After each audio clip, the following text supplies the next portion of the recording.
Hola, buenos días a todos. Me da mucho gusto verlos conectados. Yo soy la licenciada Alejandra Rojas y el día de hoy, junto con mi compañero Rubén Moreno, vamos a estar impartiendo la plática referente a las estrategias de regulación emocional, aprendiendo a manejar mis emociones.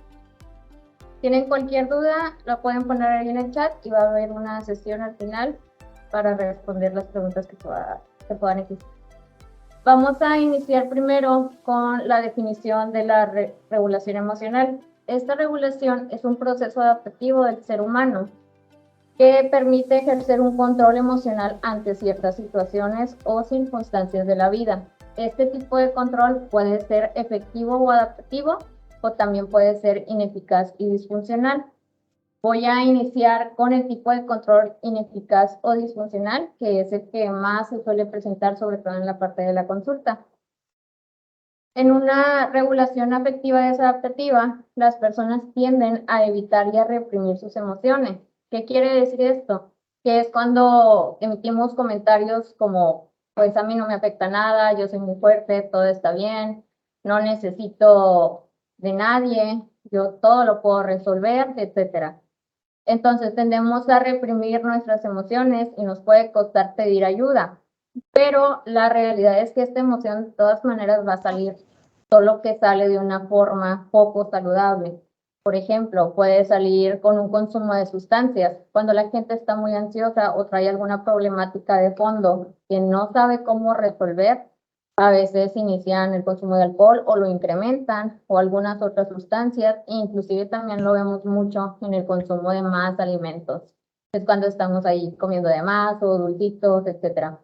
También otra forma en la que se trata de regular aparentemente la emoción es por medio de la autorización. Hay gente que puede llegar a cortarse, a quemarse, pellizcarse o inclusive rascarse, que se hacen heridas en la piel, y de esa forma aparentemente disminuye la ansiedad. La realidad es que sí baja la intensidad de la emoción, pero no se está aprendiendo ninguna herramienta para afrontar la situación como tal.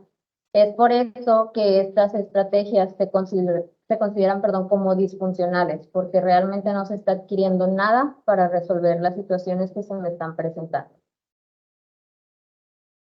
Las principales emociones complejas de regular generalmente son el enojo, la ansiedad y el estrés, porque muchas veces estas tienen mucha intensidad e implican muchos factores o componentes de la emoción. Más adelante vamos a revisar qué es la parte física, la cognitiva y la conductual. Pero, por ejemplo, en el estrés, mucha gente presenta problemas gastrointestinales, dolores de cabeza, también dolores musculares, inclusive en la parte cognitiva, pues tienen muchos pensamientos que no pueden concentrarse en lo que tienen que hacer. Entonces, por eso se complica mucho manejarlo. Y bueno, la verdad es que a veces también nos cuesta reconocerlo e identificar lo que nos está ocurriendo y tendemos a querer estar haciendo todo automático, y la verdad es que llega un punto en que nos puede sobrepasar y ya no podemos lidiar con las demás cosas que tenemos en la vida. Y también muy importante, estas emociones cuando no se regulan adecuadamente pueden provocar problemas de salud ya más graves. Ya les he comentado en otras pláticas que uno de los síntomas más característicos de cualquier trastorno es la parte del insomnio. Entonces, justamente también en estas emociones puede verse implicado el hábito de sueño. Entonces, eso puede también influir en mi sistema inmune y en las enfermedades que yo voy a tener. Entonces, esto pone en riesgo mi salud también. En la parte de la regulación afectiva desadaptativa, continuando, un dato muy importante es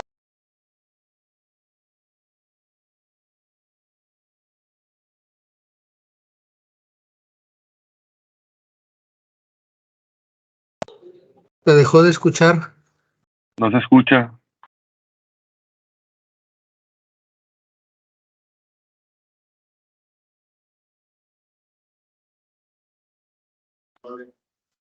Igualmente, no escuchamos. No se escucha, no se escucha.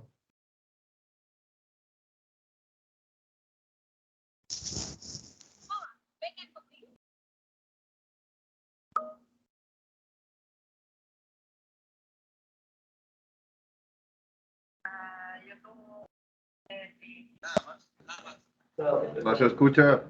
Ok, continuando con uno de los factores importantes que influyen en la manera en cómo regulamos nuestras emociones es el apego. El apego hace alusión a la forma en la que interactuamos con aquellas personas con las que establecemos vínculos emocionales profundos.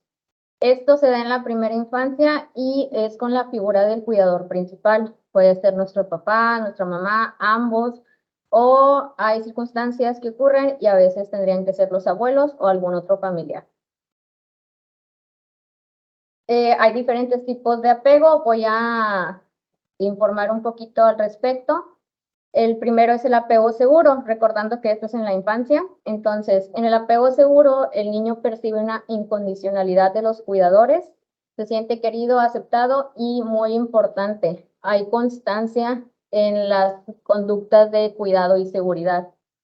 El segundo tipo de apego es el temeroso o el ansioso. Aquí el niño no confía en sus cuidadores, se siente inseguro, ya que hay una inconsistencia en las conductas de cuidado y seguridad. El tercero es el apego evitativo. Aquí el niño ha asumido que no puede contar con las figuras de apego, con los cuidadores principales, entonces presentan generalmente distanciamiento y son adultos que crecen con una autosuficiencia compulsiva, que aparentemente nunca necesitarán ayuda o que se les dificulta mucho pedirla. Y eso generalmente tiene costos muy grandes en el estrés o en las relaciones interpersonales. Y el último es el apego desorganizado o preocupado. Este es una mezcla entre el evitativo y el ansioso, porque hay conductas contradictorias. A veces el niño puede sentir que puede acercarse con la figura, con el cuidador primario y obtener una respuesta que lo hace sentir querido, aceptado, y en otro momento se puede acercar y ocurre que se siente rechazado.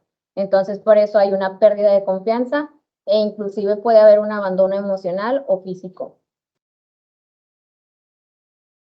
En este tipo de apego, pues vamos a ver en la parte del temeroso que existe un miedo al rechazo. Esta tabla nos va a ayudar a ver las conductas y cómo nos afecta o cómo influye más bien en la vida adulta.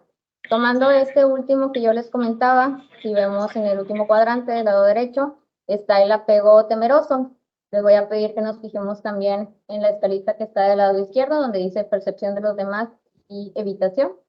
En el apego temeroso, pues los adultos crecen con miedo al rechazo, con contacto impersonal y con una desconfianza. Les cuesta mucho vincularse con la gente e iniciar relaciones de cualquier tipo porque sienten que va a haber un abandono en algún momento. Entonces, hay menos percepción de los demás, como lo dice la escala, y más evitación. Si me voy al primer cuadrante, que es el apego seguro, ahí vamos a tomar la escalita de arriba, que es la percepción de sí mismo, perdón, de uno mismo, y la ansiedad. Aquí en el apego seguro hay una intimidad y confianza básica. La gente se siente segura de que puede establecer vínculos y eso no quiere decir que no haya conciencia de cuáles sí y cuáles vínculos no me van a aportar algo positivo, pero hay más seguridad, entonces muchas veces se desenvuelven de una mejor manera en el área laboral, personal, etc. Y hay más percepción en uno mismo y menos ansiedad. En la parte del apego preocupado, que es el del lado derecho, seguimos tomando la escalita de arriba, la gente crece con un sentimiento de inadecuación personal, es decir, que no se sienten aceptados por más que cambien de ambiente, de todas maneras me siento rechazado de alguna manera y como que no encajo. Hay una búsqueda de aprobación y valoración constante, la parte del buscar que me des un comentario positivo para aumentar mi autoestima y para hacerme sentir validado o validada. Entonces, por eso hay menos percepción de uno mismo y más ansiedad. Y por último, en el apego evitativo, hay un escepticismo sobre las relaciones y un deseo de invulnerabilidad. Era lo que les comentaba, son los adultos que crecen con esta parte de no, yo todo lo puedo y nada me afecta. Hay mucha menos percepción de los demás y hay mucha evitación de las emociones y de las relaciones interpersonales. Hay también una falta de empatía y una desconfianza total. Entonces, de esta manera es como influye el apego que yo tuve con mis cuidadores a la manera en cómo me vinculo con los demás actualmente y cómo manejo mis emociones. Un punto muy importante en esto no quiere decir que si yo de niño tuve un apego, vamos a decir, preocupado o evitativo, y así me voy a quedar toda la vida. No, el apego sí se establece en la infancia, pero lo podemos ir modificando mediante la experiencia y lo que vayamos trabajando. Pero pues lo primero es ser consciente e identificar cómo me vinculo para poder ir ahí revisando qué cosas me pueden causar malestar de tipo de apego que tengo. Y pues por último, referente a este tema, el tipo o estilo de apego que desarrollamos, como les comentaba, es muy importante, ya que influye en el modo en que interactuamos con nuestro ambiente, la forma en la que nos relacionamos con los demás, ya sea a nivel laboral, de amistad, de pareja, y también influye en la capacidad de regular las emociones en la vida adulta. Voy a pasar a otro punto también muy importante, que son las emociones como tal. Hay diversas teorías, pero la más aceptada es la parte de que todas las emociones son adaptativas, todas son funcionales. A veces podemos escuchar que la emoción, por ejemplo, del enojo y la tristeza son emociones negativas y la felicidad es una emoción positiva. La realidad es que ninguna es positiva o negativa. Todas nos ayudan a adaptarnos y son respuestas esperadas en algún momento. Por ejemplo, si alguien me agrede, lo esperado es que yo me sienta molesto, molesta o triste o alguna emoción de este tipo y no la puedo catalogar como algo negativo. Es una respuesta totalmente esperada. Esta es la rueda de las emociones y veamos, hay demasiadas emociones que podemos utilizar al momento de verbalizar el cómo me siento. La verdad es que esto es algo muy útil que podemos ir utilizando. Parte de las emociones primarias, que son las del centro, como la ira, el miedo, el asco, la tristeza, etcétera. Y ya cada color tiene otras emociones que van surgiendo de ahí.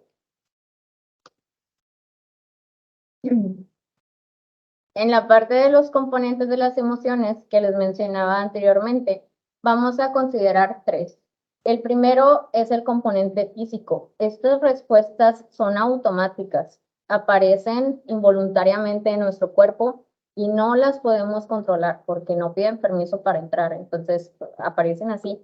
Y por ejemplo, puede ser cuando yo siento miedo, cuando yo me asusto, aparece la taquicardia o la sudoración. Y no es como que el cuerpo me avise, voy a sudar o va a latir más rápido tu corazón o algo por el estilo, aparece automático. Entonces yo no la puedo controlar en el momento, pero ya cuando aparece sí puedo aprender a disminuirla. Y eso es uno de los objetivos también de las estrategias, aprender a controlar esos síntomas físicos que me generan las emociones. En la parte conductual, pues bueno, son todas las expresiones faciales, la postura, inclusive las decisiones que tomamos, que son subsecuentes a una emoción y a un acontecimiento. Y por último, el componente cognitivo, pues es la vivencia subjetiva de la emoción, es lo que nos permite describirnos cómo nos sentimos e identificar qué es lo que estoy sintiendo. Ahora sí, vamos a pasar a las estrategias de regulación emocional. Nos vamos a dar cuenta que vamos a ir cubriendo los tres componentes de las emociones, entonces podemos ir eligiendo qué estrategia me puede funcionar según lo que esté ocurriendo. Lo primero, siempre muy importante, el que estoy sintiendo. Para identificar mi emoción va a ser muy importante, si es posible, que busquemos un lugar tranquilo para yo realmente despejarme y revisar qué es lo que está pasando conmigo en el momento. Y realmente nos podemos apoyar de la ruedita que les enseñé anteriormente para ir visualizando para dónde se encamina y poder diferenciar una de otra. Un punto muy importante, evitar emitir juicios. De nada me sirve yo sentir algo y luego tratar de reprimirlo con el, ay, pues es que como me estoy sintiendo triste, entonces estoy siendo débil o estoy incumpliendo algo que yo quería hacer. Simplemente son respuestas que surgen y esa emoción va a pasar. No determina mi valía personal porque me pueda sentir triste o enojado. Y muy importante también, trabajo muy personal es revisar las formas de expresarlo. Cada quien tiene una forma distinta de hacerlo. Les voy a presentar unas formas prácticas y después nos vamos a ir con la parte más cognitiva y conductual. El enojo, hay personas a las que les funciona el aplastar latas, el romper hojas, rayar papel, hacer actividad física, pegarle almohadas, es decir, canalizar la energía, porque generalmente cuando estamos muy enojados sentimos algo dentro de nosotros que es mucha energía y hay veces que sale de otro modo que no es muy saludable. Entonces, muy importante que la estrategia que vayamos a utilizar no nos dañe de alguna manera físicamente. La tristeza, pues nos pudiera funcionar tomar un baño, escuchar música relajante, ponerte en contacto con alguien con quien tengas confianza, también cantar. Hay personas que por medio del canto pueden expresar muchas cosas y se les baja la intensidad de la emoción. Realizar un detalle para alguien, jugar con tu mascota si tienes alguna, etcétera. La sensación de vacío o la parte de sentirme fuera de la realidad, generalmente esto ocurre cuando traigo mucha ansiedad o mucho estrés. Entonces hay personas que me dicen, es que todo lo estoy haciendo muy automático y no me siento aquí. Entonces ahí lo que nos va a servir es tener sensaciones fuertes. Por ejemplo, el tomar un baño con agua muy fría, el interactuar con los demás también funciona, o masticar algo con un sabor fuerte. Por ejemplo, en la teoría dice que podemos masticar algo con un sabor muy picante, pero hay gente a la que eso no les va a causar nada. Entonces, pues buscar un sabor que sea un contraste muy fuerte para también disminuir el nivel, perdón, de la sensación de vacío. Y por último, el sentimiento de culpa. Aquí va a ser muy importante hacer autoconciencia y revisar, recordar mis logros, el pensar qué dirían de ti las personas que quieres. Por ejemplo, si tengo una buena relación con mi pareja, con mi mamá, pensar qué diría de ti tu mamá o tu pareja, qué cosas o qué cualidades observa en ti. Y tener una atención con alguien también nos puede generar algo positivo. El siguiente punto es apropiarte de lo que sientes. Es bien importante considerar que aunque las acciones de otras personas me pueden generar determinada emoción, yo soy totalmente responsable de lo que yo voy a hacer referente a eso que me gestó, ¿no? Porque influyen mis interpretaciones y mis pensamientos, no únicamente la acción del otro. También algo que tenemos que tomar en cuenta es clarificar si realmente hay evidencia de lo que estoy pensando. Por ejemplo, si alguien pasa en el trabajo y yo lo saludo y esa persona no me saluda, puedo yo pensar que me ignoró, que le caigo mal, etcétera. Y realmente no hay evidencia de ello. La verdad es que hay muchas posibilidades, como que ando muy apurado y no me vio realmente, trae algunos problemas, X o Y. Hay muchas posibilidades que surgen y de esa manera puedo yo ahorrarme un malestar emocional. Otro punto es el comunicarme asertivamente, sobre todo en la parte de las relaciones con las demás personas. Esto funciona mucho. Siempre va a ser valioso el comunicarme a través de palabras como yo pienso, yo percibo o yo considero. Yo considero que lo que tú estás haciendo pues no aporta a nuestra relación o no va encaminado a los objetivos que tenemos como equipo, porque esto nos permite tener precisión al comunicar. Y es muy diferente a cuando yo te digo, bueno, yo percibo que lo que estás haciendo no está del todo bien y está afectando el cómo me siento, oye, es que tú siempre me haces sentir enojada o todo lo que tú haces está mal y no contribuye a a lo que queremos lograr. Es una sensación muy diferente y realmente da apertura a soluciones distintas. Y por último, el me siento bien mal. Yo sé que en lo cotidiano, pues si es como estás, todo bien. Y así, o sea, está ahí. Pero ya en las relaciones más profundas o inclusive en la terapia, pues sí es importante como poder ir clarificando qué es bien, para ti es bien, que estás feliz ahorita, que estás tranquilo, qué es bien, para que entonces podamos darle un camino a lo que realmente estás sintiendo en el momento. Otra técnica muy interesante es la reestructuración cognitiva. Aquí el objetivo es que las personas aprendan a modificar algunas formas de pensar que podrían estar de alguna manera distorsionadas y esto produce un malestar emocional. Aquí tenemos que estar muy pendiente de los pensamientos automáticos. Les voy a mostrar un ejemplo. Este es el modelo ABC, que es propuesto por Albert Ellis, un psicólogo.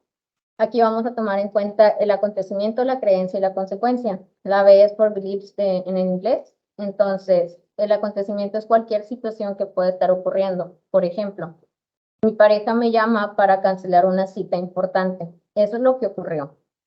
Después en la B tengo la creencia, que es el pensamiento automático que puede surgir. Por ejemplo, yo puedo pensar que me canceló el plan porque no me quiere o porque no le importó.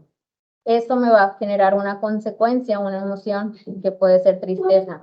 Entonces, si yo reacciono desde la tristeza, pues me voy a aislar, ya no le voy a hablar, por ejemplo.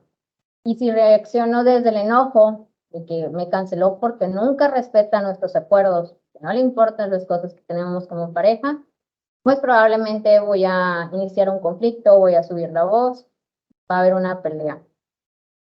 Y por otro lado, si yo reacciono desde un malestar diferente, porque quizás sí me va a poner triste que haya movido el plan, pero no va a ser tan significativo, pues yo voy a ser capaz de pensar, bueno, no es usual que me cancele, entonces, pues probablemente tuvo algún compromiso que no pudo evitar. Entonces, eso da paso a otro tipo de solución de conflicto. Entonces, hay que estar muy pendientes de nuestra creencia, de nuestro pensamiento automático, porque ahí es donde podemos modificar cuestionando la validez y la veracidad de lo que estoy pensando. No siempre lo que surge en un primer momento es lo real, entonces hay que estar muy atentos a eso y buscar interpretaciones alternativas. Otra técnica ya más enfocada a los síntomas físicos es la técnica 478. Esta va enfocada más a la relajación y respiración. Aquí, en la medida de lo posible, pues buscar un ambiente tranquilo. Hay personas que inclusive les funciona para relajarse antes de dormir. Está muy sencilla. Lo primero es inhalar profundamente durante 4 segundos. Después retenemos la respiración 7 segundos. Y por último, exhalamos durante 8 segundos. Va a ser importante repetirlo 3 veces y puede haber una leve modificación. Hay personas a las que les cuesta un poquito el 7 y el 8, entonces podemos disminuir a un 6 y un 7. Ahí la tenemos que ir practicando para que nos pueda funcionar de una mejor manera. La podemos utilizar al inicio del día, los compañeros operadores antes de iniciar un viaje, en el descanso y antes de dormir. La verdad es que es una técnica muy funcional. Pasando a otro punto que me gustaría que tomáramos mucho en cuenta, a pesar de que estas técnicas son muy útiles, a veces podemos tener alguna circunstancia que me detona una emoción, pero yo tengo que seguir funcionando, yo tengo que seguir haciendo mi trabajo, tengo que realizar un viaje, tengo que continuar y necesito poder centrarme en las cosas que tengo que hacer de la mejor forma posible. Entonces, el primer punto va a ser tener en mente la fragilidad del tiempo. Esto es algo que va a pasar, una emoción no me va a durar toda la vida y voy a poder modificar las cosas. Pero yo tengo que centrarme, por ejemplo, los compañeros operadores pues realizan una labor muy importante, pero también muy riesgosa. Entonces, por eso es tan valioso que puedan centrarse y comprender que en este momento mi objetivo quizás es terminar un viaje y ya más adelante voy a poder yo revisar el tema que me trae preocupado. Recuerda que cada aspecto o esfera tiene su lugar. Esto de las esferas ya se los he comentado en otras pláticas. Tenemos la esfera personal, familiar, laboral, etcétera.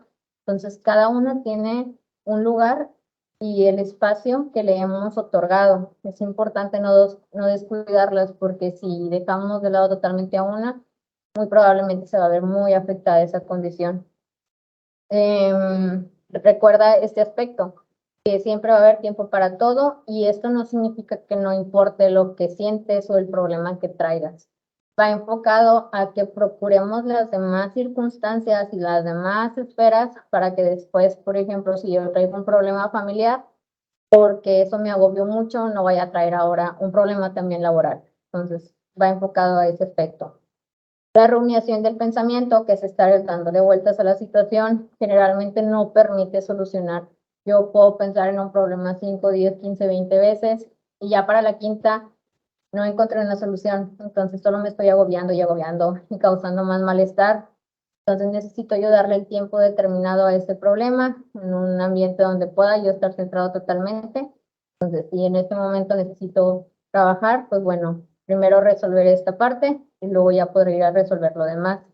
Cuando hay mucha crisis o cuando hay mucho malestar, me gusta comentarles que es un día a la vez o una actividad a la vez, un momento a la vez. Yo sé que puede haber muchas cosas que pueden tenerte agobiado, pero pues vamos una cosita a la vez. Primero el viaje y luego que voy a comer y luego llegando del otro viaje, pues ya voy a poder resolver lo de mi familia o lo de pareja, ya voy a poder prestarle atención. Y para tener oportunidad de modificar las circunstancias, hay que cuidar todos los aspectos de la salud. Si yo no tengo salud, si yo no tengo vida, si yo no me cuidé al momento de hacer alguna maniobra o algo, no voy a poder resolver el problema familiar. Entonces, por eso es tan importante estar atento a lo que estoy haciendo. Antes de iniciar un viaje, puedes tener en cuenta el objetivo. Mi objetivo es, por ejemplo, llegar a un destino. ¿Qué es lo que necesito para hacerlo? Por ejemplo, poner atención, estar atento al camino, seguir los lineamientos de seguridad, me va a implicar paciencia porque a veces me toca el tráfico, me va a implicar también tener ciertas cosas, no sé, música o algo que me ayude a cumplirlo, pero siempre muy atento al camino. Recordar que para todo hay tiempo, es lo que les comentaba. Yo soy la primera en decirles siempre que todo lo que están pasando es muy importante y merece su lugar, pero también hay que tener a la vista que es todavía más importante el cuidar mi integridad para poder entonces darle camino a lo demás que traigo atrás. Y si te das cuenta que requieres apoyo, apóyate, perdón, en el servicio médico. Contamos con varios especialistas que podemos apoyar en diversas ramas, entonces siempre con la confianza de que puedes acudir ahí. Vamos a pasar al último punto, que es el masaje antiestrés y el descontracturante. Aquí les voy a dar una breve introducción respecto a lo que es el estrés. Y en esta parte va también a participar mi compañero Rubén Moreno. Vamos a recordar que el estrés es una respuesta automática y natural de nuestro cuerpo. Esta respuesta surge ante cualquier circunstancia que nos exige poner a prueba nuestros recursos o nuestras herramientas. Pero se puede volver disfuncional si se mantiene mucho y en un pico muy alto. Aquí el cuerpo responde de diversas maneras. Al final también el estrés es una emoción que podemos sentir, entonces tiene diversos componentes, como ya les explicaba. Pero en el que nos vamos a centrar en este momento, pues es el cuerpo responde contrayendo músculos, provocando dolores de cabeza, de cuello, avisándonos que debemos de bajar nuestro nivel de exigencia. Entonces mi compañero nos va a apoyar en orientarnos en cuáles son los beneficios de un masaje antiestrés. Va a declarar lo que es un masaje de cuello para expresarlo con los músculos, por los músculos que tenemos por pasarme de temperatura, por las texturas, y aquí la parte del cuello de músculo, a veces con texturas, muchas veces se hacemos por el uno.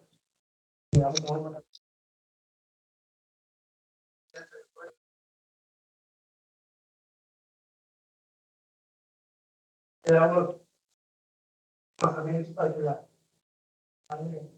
cule, debe nutrientes y oxígeno en lo que es el músculo. Y aquí con este masaje, la contractura va a relajar, yo va a quedar un poco más relajado. También se le puede dar la parte de espalda. Yo les platico en esa contractura. Mucho dolor aquí. Hay un poquito aquí.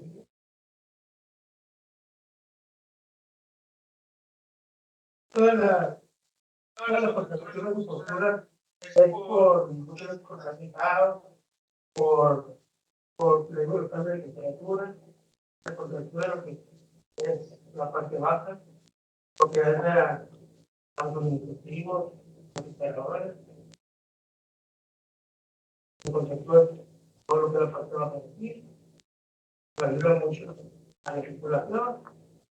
También otro punto que es muy bueno también, un masaje equivale, un masaje de 20 minutos equivale a 4 horas de descanso. Y un masaje también Masaje te dio eso. Y ya de cuenta, pues así estamos para servirle. Estoy ahí en el departamento médico apoyando.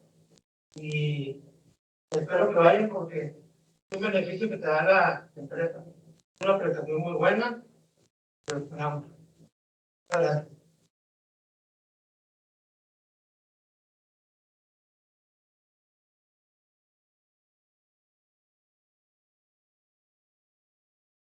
Excelente, muchas gracias, Rubén. Pues sí, un punto muy importante de esto es que es una forma de prevenir. Generalmente lo hablábamos el día de ayer, asisten al servicio de salud ya cuando traemos algún problema muy avanzado y muy grave. Entonces, sobre todo en el masaje, pues puede ser como un masaje preventivo, para evitar alguna contractura ya más compleja. Entonces, pues para que tomen estas opciones que les brinda la empresa. Por último, pues les dejamos los datos de contacto. Cualquier cosa que lleguen a ocupar está ahí mi correo y mi número de celular. Y también el dato del técnico terapeuta Rubén Moreno. Muchísimas gracias por su atención y quedar pendiente ante cualquier duda o comentario al respecto.